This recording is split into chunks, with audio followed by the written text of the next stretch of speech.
One day, somebody came to see the Rebbe and complained that it's so difficult to serve God and to do the will of Hashem. Why didn't God just make it easy and plant it into our hearts that just like we want a coffee in the morning, we should want to do His will? The Rebbe asked the person, "What do you do?"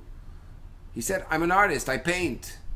So the Rebbe told him, "I don't understand. Why is it sometimes a painting can go for hundreds of thousands of dollars, while a picture which is exact and really the real thing costs so much less?" The painter answered, "My Rebbe, when you paint, you first of all have to invest yourself. You make mistakes, and sometimes even when there's imperfections, this brings out other parts of the picture. You put your heart into it. What's a picture? You take a picture and that's it." The Rebbe answered him, "That's exactly my point.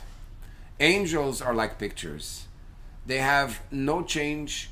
They don't have any struggles. They'll stay the same from the moment they exist till they don't. Humans have ups and downs. They have to invest. The investment is what God wants from you."